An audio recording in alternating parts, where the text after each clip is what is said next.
Yang namanya masalah di dalam rumah tangga, obrolin. Jangan didiemin. Kenapa? Itu akan menjadi bom waktu. Setan gosok tuh hati kita. Setan masuk ke dalam pikiran nih. Kuping kita dibisikin terus.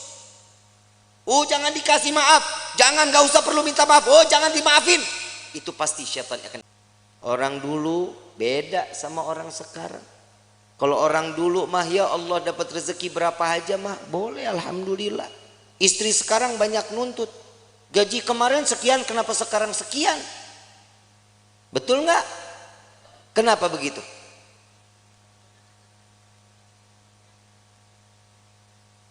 Urusan rezeki siapa yang kasih? Kenapa mintanya sama suami? Mintanya sama Allah, tapi doanya di samping suami.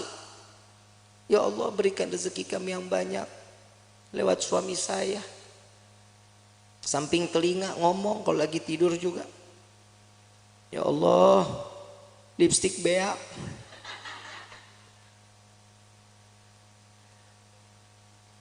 Itu suami pasti mimpinya nggak bagus. Rumah tangga itu dijalanin, bukan dipikirin. Betul nggak? Jalanin rumah tangga. Ya ada kerikil-kerikil rumah tangga, ya wajar.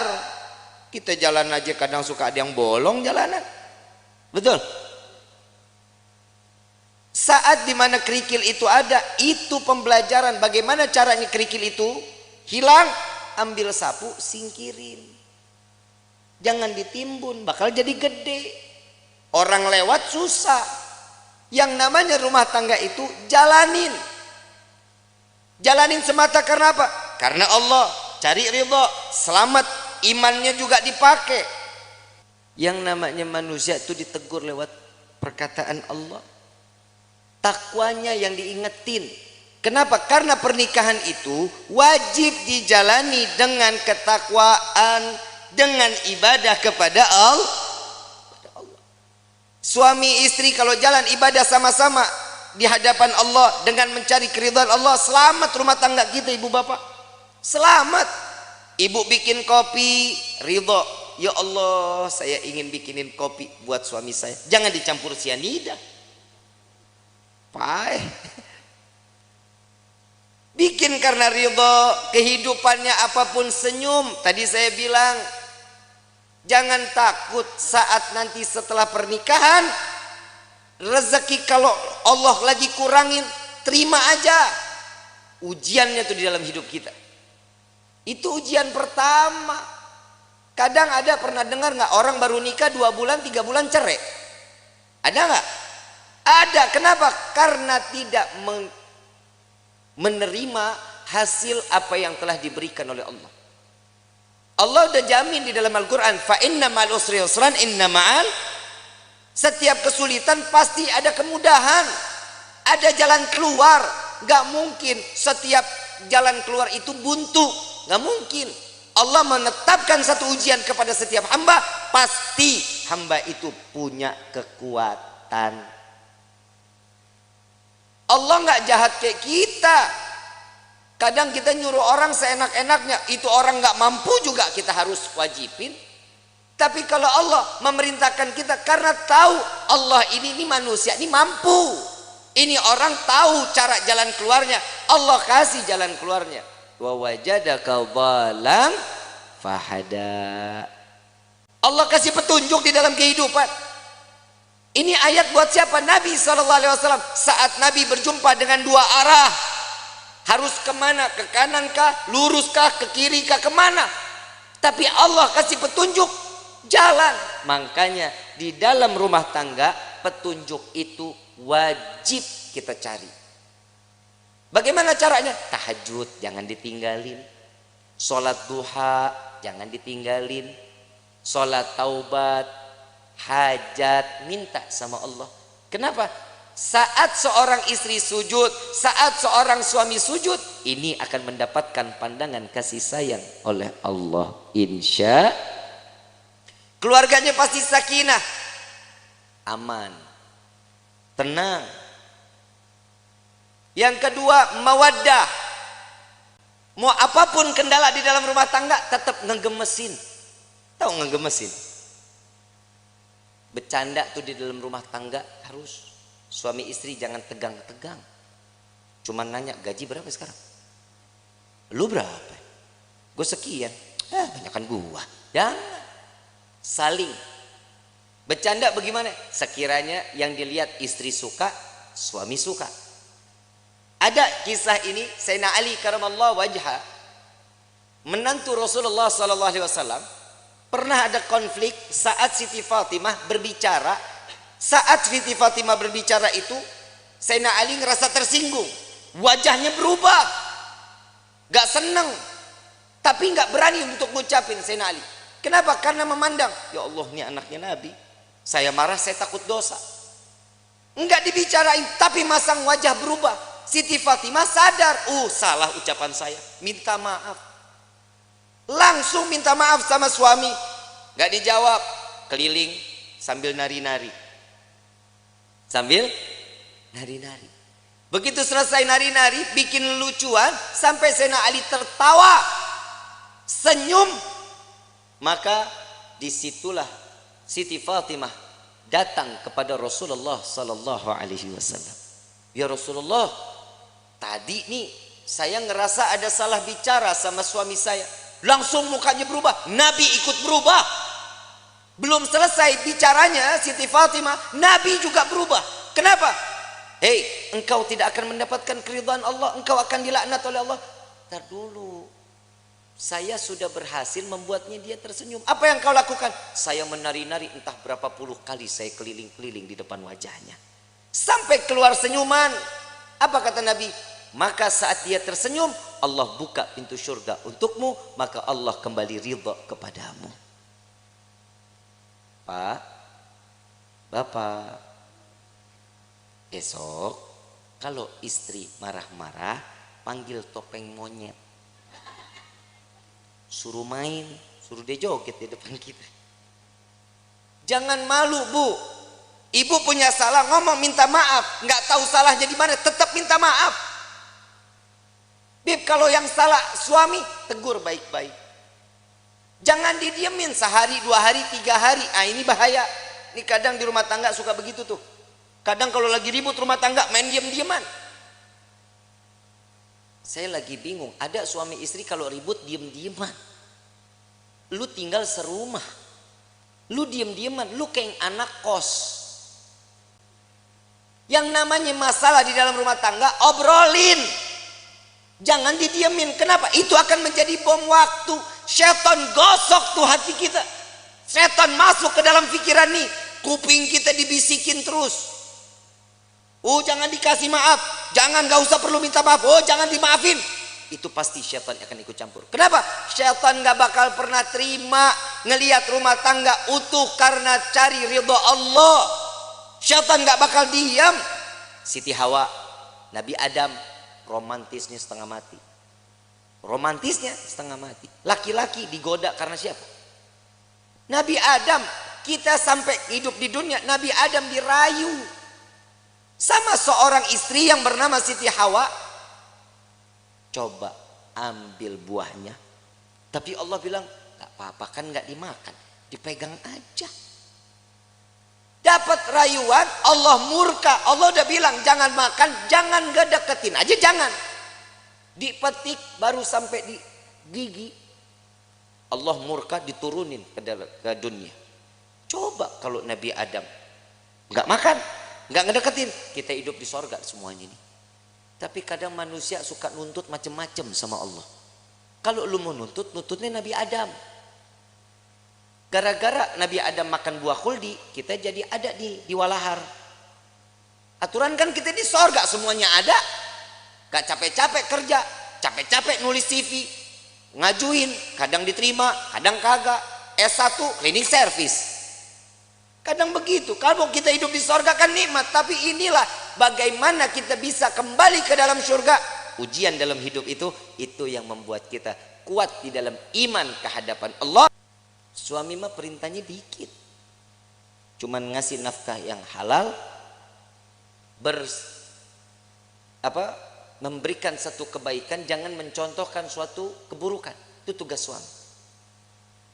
Istri pasar, masak, sajiin makanan, betul, ngurusin anak, rapihin rumah, betul, nyuci, ngepel, nyapu, nyetrika. Banyak gak kerjaannya? Emang elu tugasnya. Terus fungsinya suami ringanin beban istrinya, itu suami.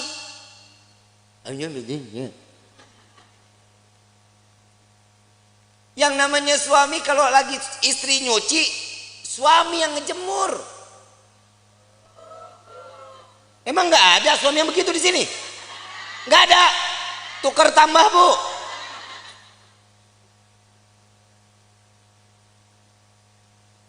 Suami angkatin jemuran, istri yang nyetrika.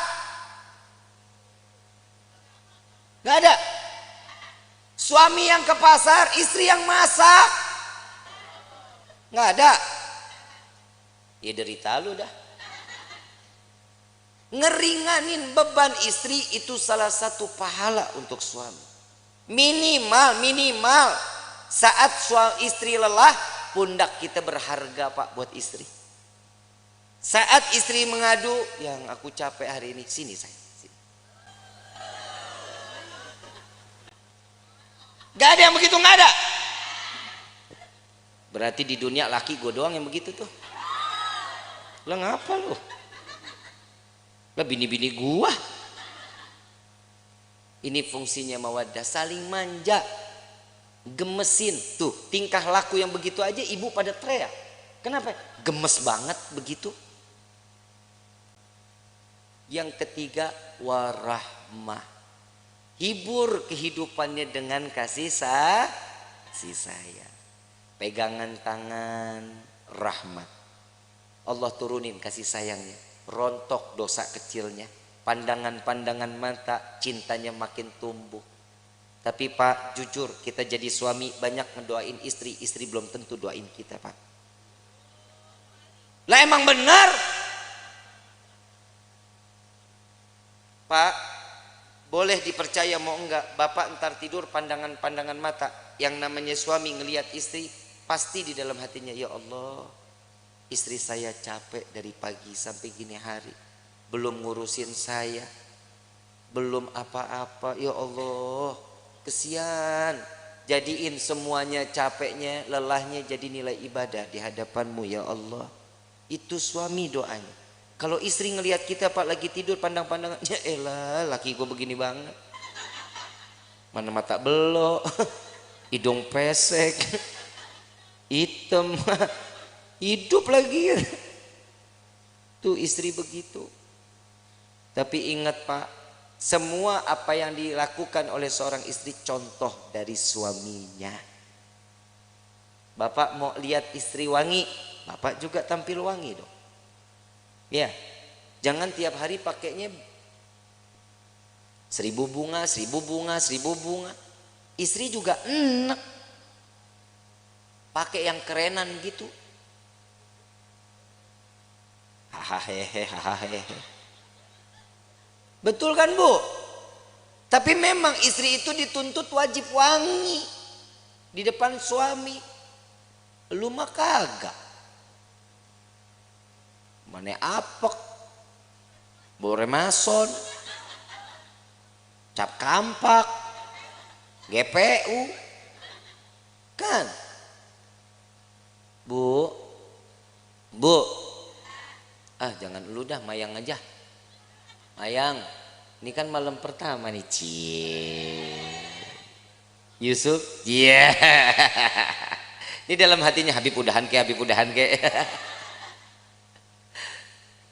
Mayang, tampilnya sebagaimana pengantin baru terus sampai mati menjadi pengantin baru. Ya, minimal kalau tidur nggak males pakai bedak, pakai lipstik.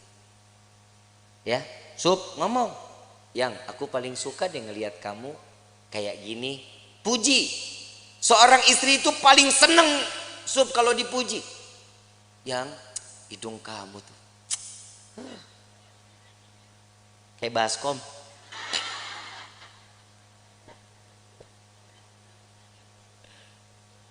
sanjung. Sanjung istri. Yang Nabi sering sanjung istri, sanjung, disanjungkan sama Nabi kan. Disanjung Humairah yang pipinya kemerah-merahan. Bapak ngomong, nih Dibit masalahnya orang hitam legem. Mana merahnya?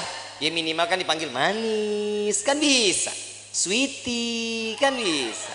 Jangan dipanggil Blacky. Wah. Jangan. Karena kasih sayang itu timbul juga dari panggilan. Jujur. Pak, maaf. Bapak kalau dipanggil Sia, gahar nggak? Kesel nggak? Dibilang manehna? Kesel nggak? Saya ini seorang kepala rumah tangga, hargain saya. Coba kalau suami dipanggil sayang, besok uang jajan nambah, Bu. Dan laki-laki juga sadar diri, wajib ngasih tahu sama istri. Lihat Rasulullah nyanjung Siti Fatimah, Siti Aisyah saat lagi sholat. Siti Aisyah, Rasulullah lewat. Ya Allah, terima amal ibadah Aisyah.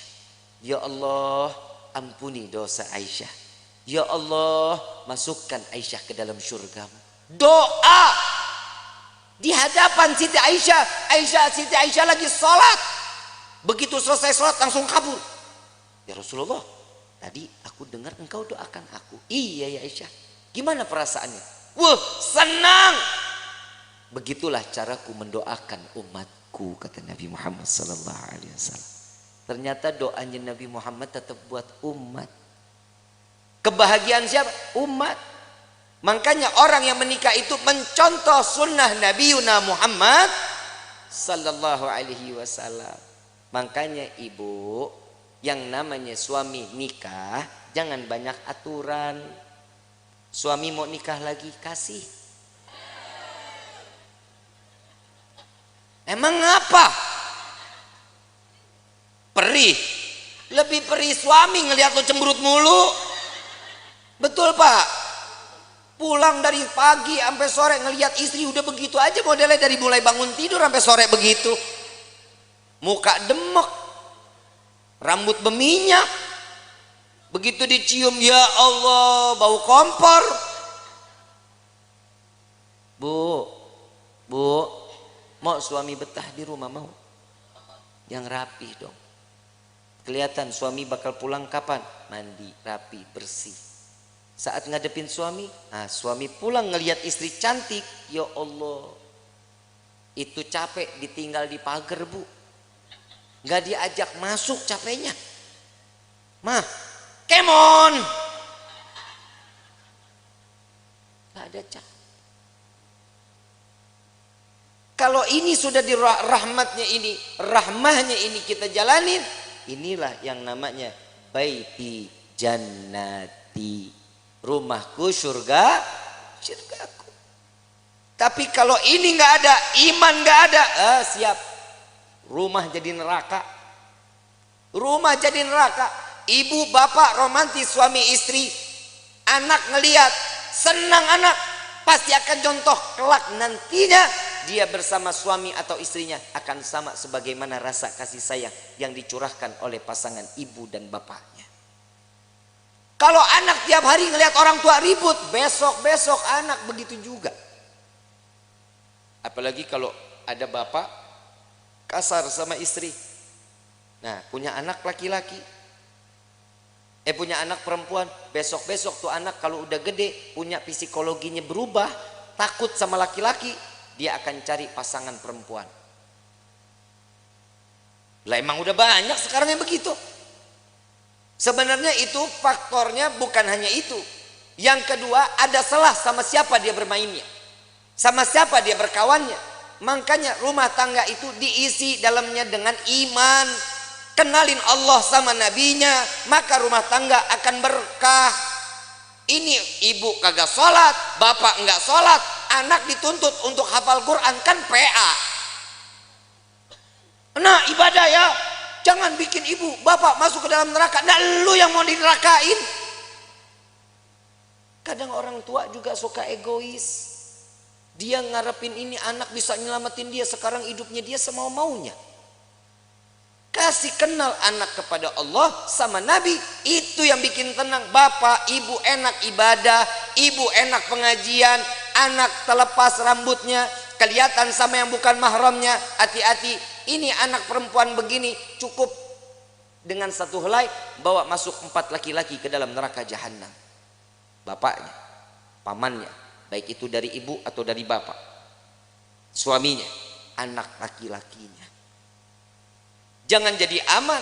Makanya saya selalu mengatakan, saat proses pemakaman, simak baik-baik. Untuk para alim ulama, para kiai, para asatid, saya ingin menyampaikan, untuk prosesi pemakaman, perempuan dilarang ikut di dalam proses pemakaman. Ngaji, makanya ngaji. Jujur kiai, jujur ustaz, ustazah, benar. Ini yang masih menggunakan tradisi ini cuma para habaib sama syarifah. Sekarang proses pemakaman, saat keranda jenazah dibawa, perempuan ikut di belakang. Saat perempuan atau si jenazah ingin diproses masuk ke dalam liang lahat, perempuan pada ngejejer di dekat lubangnya. Hati-hati, yang namanya perempuan itu banyak larangannya. Tangan terbuka segini, ini aurat. Ibu yang ngebuka aurat, jenazah yang disiksa.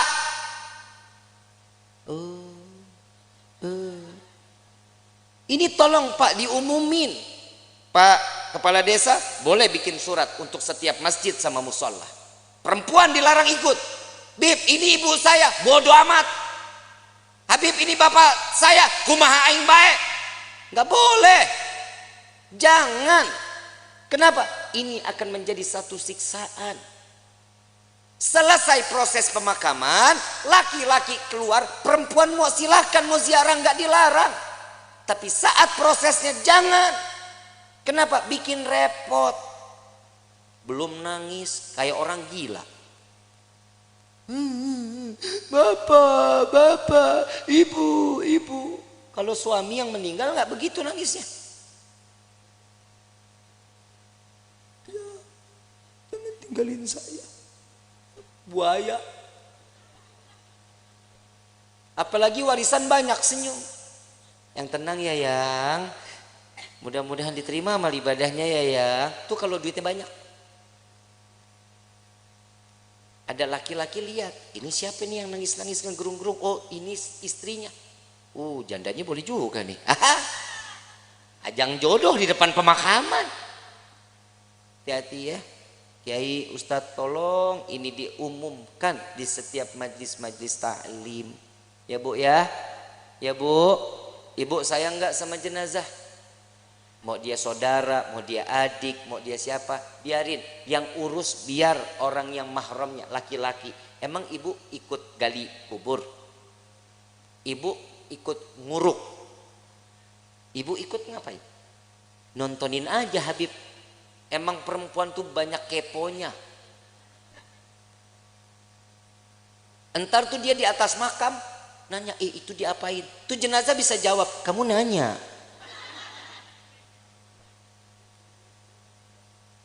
Bahaya ya, jangan ya Bu ya. Mulai sekarang nggak boleh ikut lagi, insya Allah. Nanti kalau suatu saat, mudah-mudahan kita semua dikasih umur panjang, sehat afiah untuk ibadah kepada Allah, amin ya rabbal. Allahumma, entah keluarga kita yang meninggal, biarin aja, biarin sampai selesai. Mau ikut ke pemakaman boleh, tapi nunggu selesai proses, laki-laki keluar, perempuan baru masuk. Ya, ikut situ, mau tebar bunga silahkan, ya, mau naruh air mawar silahkan, nggak apa-apa. Tapi saat proses, perempuan jangan ada yang ikut. Kenapa? Ini yang akan menjadi penyebab siksaan untuk ahlil kubur. Na'udzubillahi min dzalik. Kenapa? Karena perempuan itu banyak larangannya. Paham ya? Insya kurang lebih mohon dibukakan pintu maaf yang seluas-luasnya. Wabillahi taufiq wal hidayah. Wassalamualaikum warahmatullahi wabarakatuh.